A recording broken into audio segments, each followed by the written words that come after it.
Buenas tardes a todos. En principio, quiero agradecer por la invitación que se me hizo para participar de este taller. Mi nombre es Sonia Gutiérrez Colque.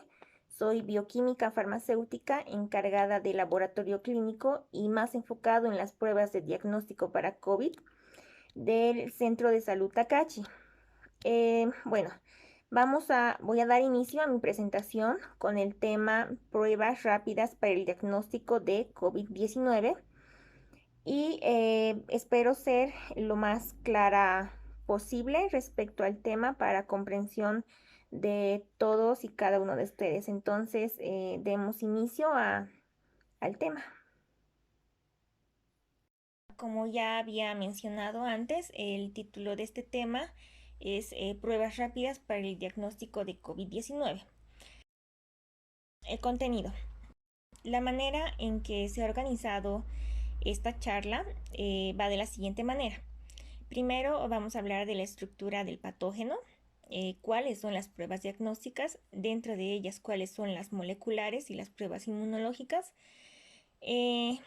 cómo, cuándo realizarlas es importante conocer y algunas consideraciones finales que son importantes para finalizar el tema.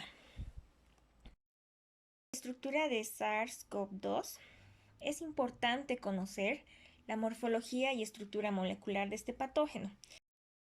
Por lo tanto, vamos a ver un poco de la organización del genoma vírico. Mediante imágenes de microscopía electrónica, se ha podido observar que la apariencia que tiene esta partícula vírica es de una corona solar. La estructura principalmente consiste de una nucleocápside. Es la que protege el material genético, es la que ve en el interior, y una envoltura externa, que es la que rodea el material genético. En cuanto a la estructura externa, allí se encuentran proteínas estructurales que principalmente se denominan spike, que se abrevia S, proteínas de la membrana, denominadas M, y las proteínas de la envoltura. La nucleocápside, que como vemos es el interior de la estructura, está compuesta por un RNA genómico y esta está asociada a las proteínas de la nucleocápside, la que se abrevia N. Todas estas proteínas, spike, las proteínas de membrana, proteínas de envoltura, las proteínas de la nucleocápside y el ARN genómico son útiles para el diagnóstico de este patógeno, pero solo las proteínas que están en la envoltura y las de la nucleocápside son útiles para pruebas serológicas. Las pruebas moleculares utilizan únicamente el material genético contenido en el ARN. Entrando ya en tema, vamos a conocer cuáles son las pruebas diagnósticas. Para la identificación de cualquier tipo de patógeno, se utilizan pruebas moleculares y pruebas inmunológicas. Dentro de las pruebas moleculares está la técnica que más se utiliza en este momento, que es la PCR en tiempo real o la cuantitativa. La PCR se utiliza para estructuras formadas por ADN. Como nuestro patógeno tiene un genoma viral de ARN, lo que se hace es añadir un paso más a la PCR que se denomina retrotranscripción. Entonces consiste en retrotranscribir el ARN en ADN y posteriormente sea detectada por la PCR en tiempo real o la cuantitativa. ¿Ya? Es la técnica más usada, como les decía, y la más recomendada debido a su sensibilidad y especificidad, que es elevada. Otras técnicas dentro de las pruebas moleculares están las técnicas de LAMP y la de CRISPR, que se asocia a la tecnología de LAMP. Utiliza el mismo principio, diferentes equipos y quizá el procedimiento también es diferente, pero el principio básico, todos los pasos que sigue la PCR son similares a la de LAMP. a diferencia de los equipos que utiliza y el tiempo de la emisión de los resultados. Para las pruebas inmunológicas tenemos dos tipos, para detección de anticuerpos y para detección de antígenos. Independientemente de cuál sea lo que se quiera hallar, se utilizan tres métodos diferentes. Está la ELISA, inmunofluorescencia y los ensayos de flujo lateral. Pruebas moleculares. Como ya habíamos mencionado, hay tres técnicas principales en las pruebas moleculares. La PCR, la técnica de LAMP asociada a la tecnología de CRISPR. Como son técnicas diferentes, muchas veces el tiempo en que se realiza esas pruebas son diferentes, pero en términos generales cumplen los mismos pasos en el procedimiento. Por lo tanto, vamos a conocer los pasos en este momento. La primera es la toma de muestra. Tiene que ser un hisopado nasofaríngeo o un hisopado orotraqueal. Para esto, el personal que toma la muestra tiene que estar capacitado porque es completamente necesario extraer la muestra de la mucosa nasal. ¿Ya? Empecemos por las instrucciones que se le da al paciente al momento de que el paciente entre al servicio. Se invita al paciente a sentarse en el lugar de la toma de muestra y se le informa en qué consiste el procedimiento. Se le comenta que es algo molestoso, incluso a veces es doloroso, pero bueno, trata de tranquilizarle y ocasionalmente va a presentar sangrado, pero no en todos los casos. Posteriormente se le pide al paciente que se baje la mascarilla lo justo como para dejar las fosas nasales al descubierto. El personal que toma la muestra tiene que estar completamente cubierto por el equipo de protección, ya que si se presenta, bueno, puede que el paciente en algún momento llegue a toser o estornudar, entonces hay que protegerse bien. En el procedimiento, el objetivo es reunir el material genético de la mucosa nasal. Entonces se le pide al paciente que suene la nariz porque algunas, bueno, se necesita secreciones de la nasofaringe. Si el paciente tiene secreciones en el transcurso de que se llegue a la nasofaringe, entonces puede haber interferencia en la prueba, pero lo recomendable es que se le diga al paciente que se suene la nariz. Eso hay que ser muy cautos en ese punto, debido a que si el paciente se suena la nariz, puede que nosotros estemos cerca y estemos más expuestos a la infección. Entonces, tiene que ser antes, antes o en un lugar alejado. La persona que tome la muestra tiene que ponerse de lateral al paciente por razones de seguridad. En caso de que la persona estornude, se le pregunta al paciente por qué fosa nasal respira mejor y se procede primero por ese lado. Puede ser útil poner la mano detrás en la nuca del paciente para evitar que se vaya más atrás. Una vez que ya estemos preparados, se extrae el hisopo del contenido de la bolsa, se inserta suavemente el hisopo por el suelo de las fosas nasales, se intenta mantener el hisopo recto y procedemos introduciendo a la fosa nasal hasta encontrarnos con una resistencia, que quiere decir que hemos llegado a la nasofaringe. Como se observa en la figura, tenemos que llegar a ese lugar, a la nasofaringe. Ese es nuestro objetivo para reunir la mayor cantidad de muestra. Por este motivo es importante girar 10 a 15 segundos el hisopo para asegurar que se recolecte buena cantidad de muestra. Si al comenzar a recoger, bueno, si al comenzar a introducir el hisopo a la nariz se encuentra resistencia a los 2 o 3 centímetros, retrocedemos un poco y buscamos un paso diferente. O intentamos con la otra fosa nasal. Una vez que se recolecta la muestra, que se tiene la muestra, se hace el siguiente paso, que es la extracción del material genético, y posterior a ese la amplificación, que va ligada a la detección del material genético del virus, y ya la emisión de resultados. Vamos a ver algunas ventajas e inconvenientes que tiene esta prueba.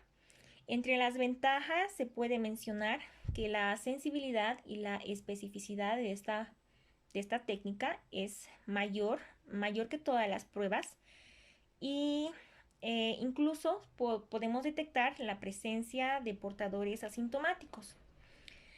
En muchos casos sirve para la confirmación de que el paciente ya se ha recuperado completamente, aunque en este caso muchos centros de salud y laboratorios utilizan las pruebas rápidas de anticuerpos para saber qué cantidad de inmunoglobulinas el paciente ha desarrollado. Entre los inconvenientes se puede decir que es una técnica que necesita de un laboratorio especializado, un laboratorio con un nivel de bioseguridad número 2. Es una técnica bastante laboriosa y se necesita también de un equipo especializado, un personal capacitado. No puede hacerse en forma masiva porque debido a que tiene que estar en un sitio, como les decía, con un nivel de bioseguridad elevado, no al igual que las muestras o las pruebas de antígeno que se realizan y se utilizan en los rastrillajes.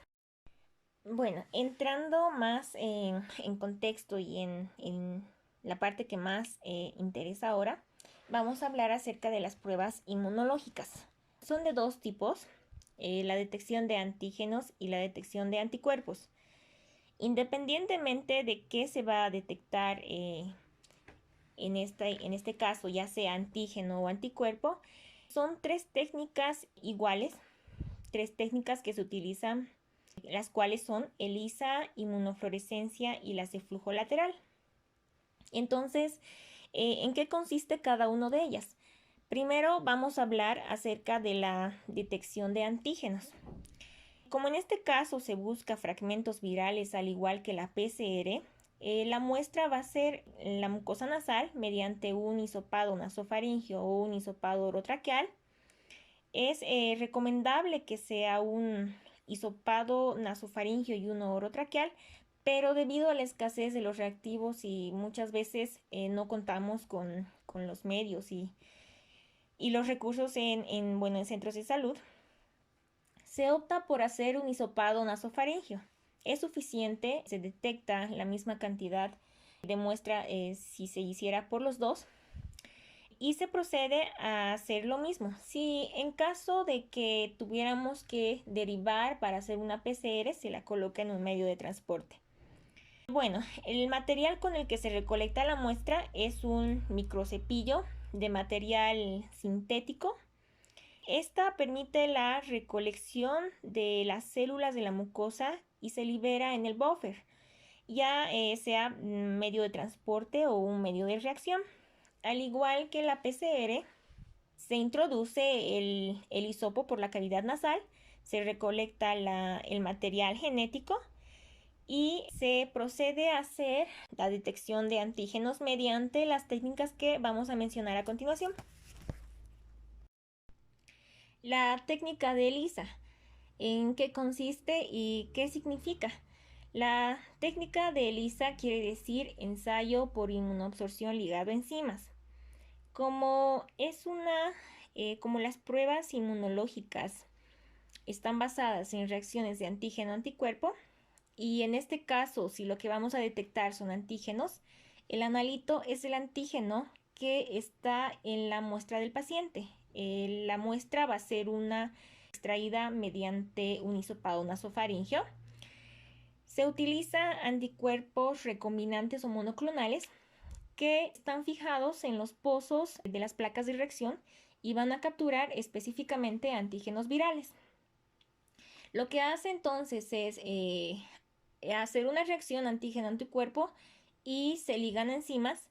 Mediante incubación se puede ver el cambio de color. En caso de que haya cambio de color, visiblemente ya se puede decir que son positivos, pero la lectura se hace en un equipo, en un lector de ELISA, el cual mide las absorbancias y nos define si son positivos o negativos. La siguiente técnica que se utiliza también en la detección de antígenos virales es la inmunofluorescencia. Es el mismo principio, generalmente se hacen cassettes de reacción. La muestra es la mucosa nasal. Se agrega el buffer. El buffer libera anticuerpos contra antígenos y van a conjugarse con partículas de fluoróforo. Se lee la fluorescencia emitida. Si se detecta el antígeno viral, va a haber fluorescencia. Pero si no hay fluorescencia al final de la técnica, entonces esta se descarta como negativa. La siguiente diapositiva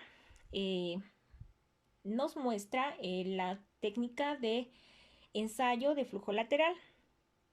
Es similar al cassette de prueba de embarazo. Se coloca la muestra tiene que ser de la mucosa nasal, en el área donde nos indica que se puede depositar la muestra. Seguidamente se agrega el buffer de corrida y por inmunodifusión la muestra va corriendo, y si se detecta que la presencia tiene antígenos, si hay presencia de antígenos en la muestra, estas se van a conjugar con partículas de oro y se va a marcar en la banda de reacción como positiva, y si es negativa no se va a marcar, pasa por la línea de control y esta sí se tiene que marcar porque determina la calidad de la muestra. Se dice que la sensibilidad en muchos casos en la prueba y de acuerdo al fabricante es del 84% y la especificidad es del 100%. En muchos casos la sensibilidad depende de la marca de los reactivos, incluyendo también la especificidad.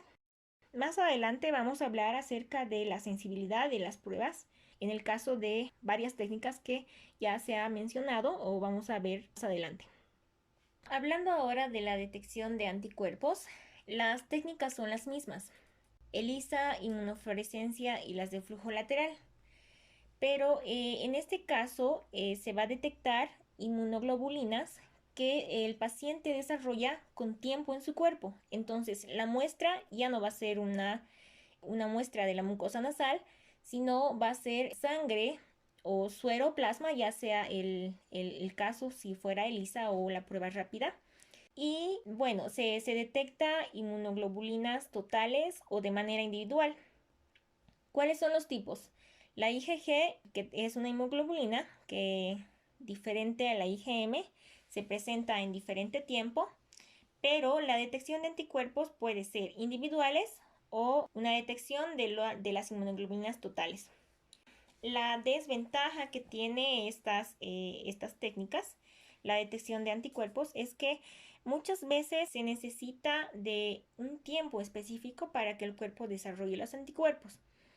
Si se pide antes de tiempo, puede que nos arroje falsos negativos y no sirva la prueba que se le hace al paciente.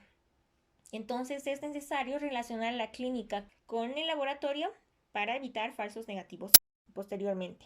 Hablando específicamente de la técnica de flujo lateral, esta es parecida a la técnica que hemos mencionado para la detección de antígenos en la de flujo lateral, pero a diferencia de aquella en la que se utiliza para conocer si tiene antígenos o no, en esta se utiliza sangre venosa porque la cantidad, bueno, las inmunoglobulinas tendrían que estar en sangre venosa del paciente. Por lo tanto, se utiliza sangre venosa en caso de que se quiera hacer una prueba de ELISA o una sangre por punción para una prueba rápida de anticuerpos.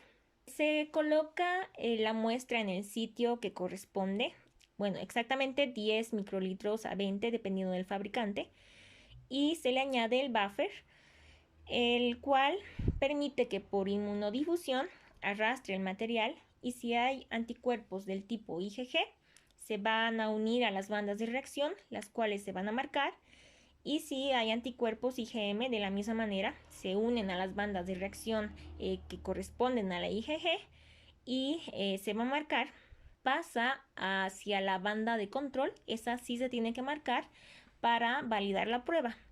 Se dice que la especificidad es del 100%, pero la sensibilidad está relacionada con el día de la toma de muestra. Por ejemplo, si un paciente presenta síntomas y se le toma la muestra antes de los 7 días posteriores a los síntomas, bueno, al día que presentó síntomas, por ejemplo, al tercer día, la sensibilidad es menor.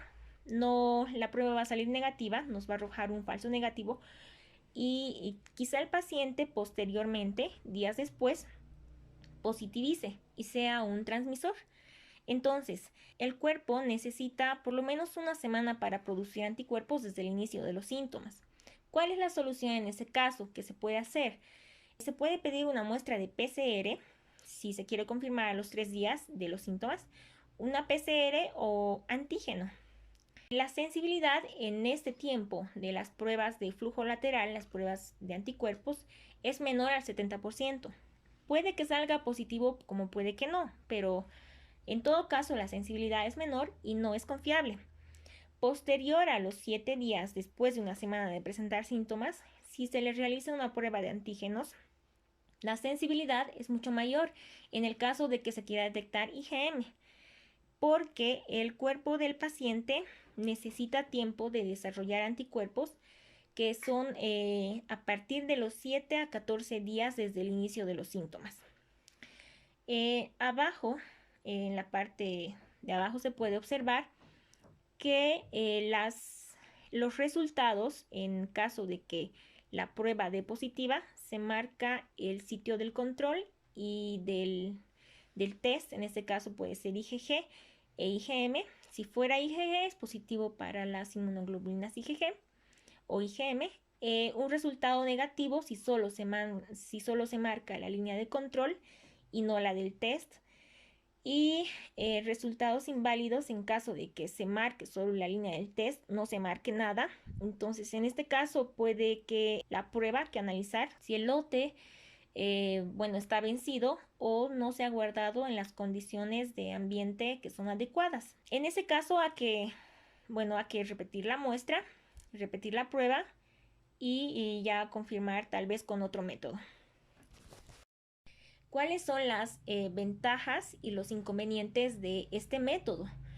Entre las ventajas podemos mencionar que nos es muy útil para conocer en qué fase de la enfermedad está el paciente. Se utiliza para el seguimiento de pacientes que hayan dado positivo, pero no sirve como diagnóstico, porque se tiene que esperar a que el cuerpo desarrolle las inmunoglobulinas para que sean visibles al momento de que se haga la técnica, la prueba al paciente. Entonces es importante conocer cuándo realizar las pruebas para evitar falsos positivos. De ahí la pregunta, ¿cuándo y qué técnica realizar? Como se ve en el gráfico que tienen en la pantalla, hay una línea azul que es la que nos indica el antígeno viral o el ARN viral. Si se dan cuenta, en la parte de abajo se tienen los días y se observa que la cantidad del virus en la línea azul va aumentando con los días. La línea azul se eleva hasta alcanzar un pico que, dependiendo de la gráfica que ustedes encuentren en internet, puede llegar hasta los 14 días o incluso a los 7. En este tiempo puede detectarse mediante una prueba de PCR del material genético o una prueba de antígeno. La línea verde, la que está abajo, es la que nos indica la producción de anticuerpos del tipo IgM. Y por último se tiene la línea roja, que es la que nos marca la IgG a partir del día 14 y se va elevando permanece en el cuerpo por semanas o incluso meses. Las inmunoglobulinas del tipo IgM son los anticuerpos que primero se producen en el cuerpo y la presencia de estos anticuerpos indica una infección activa. El paciente puede estar en un periodo de contagio.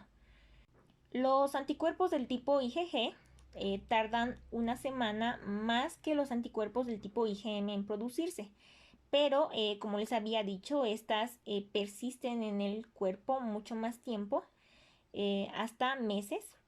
Esto indica que la persona se expuso a la infección, pero ya se está recuperando, entonces ya está adquiriendo inmunidad.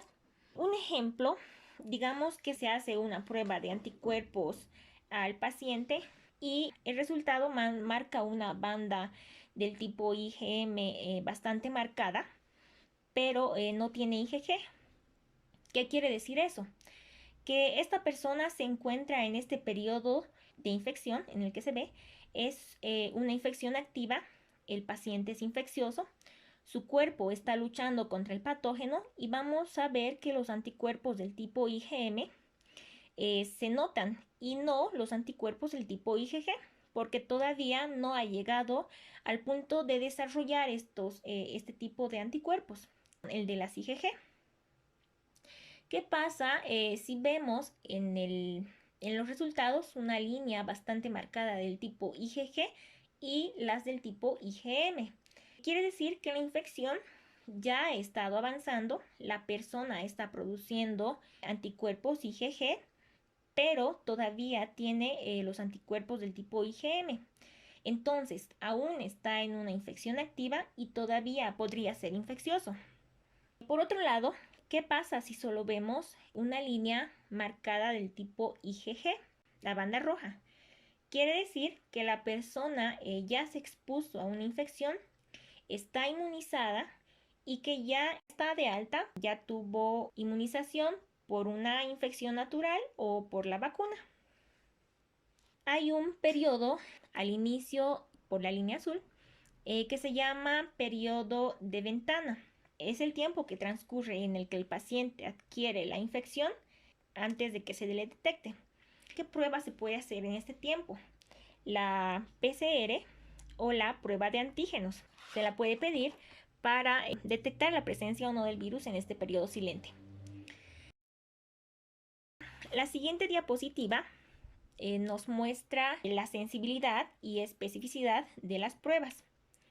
Este gráfico es solo para recordarles que cuando uno va a pedir una prueba serológica para detectar la exposición a SARS-CoV-2 y producción de anticuerpos, se aconseja realizarla prácticamente como se ve en la imagen, después de los 7 días, en caso de los anticuerpos.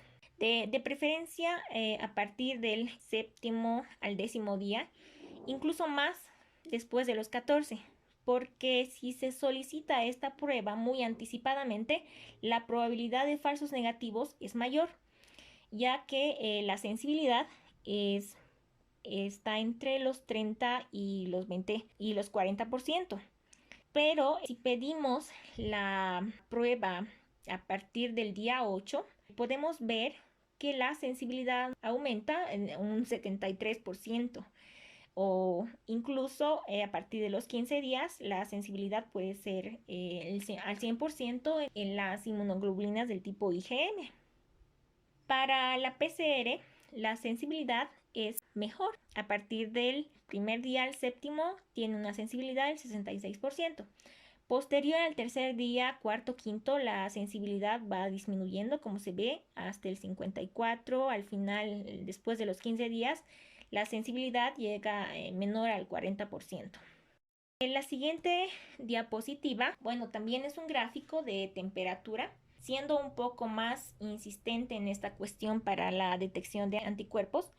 A veces se solicita de manera no adecuada y como están a disposición en el mercado e inclusive los mismos pacientes pueden realizarse esta prueba sin autorización médica, es importante a manera de pauta conocer en qué tiempo puede producirse los anticuerpos del tipo IgG y del tipo IgM. Las gráficas, los cuadros de color rojo son aquellos en los que se tiene más sensibilidad.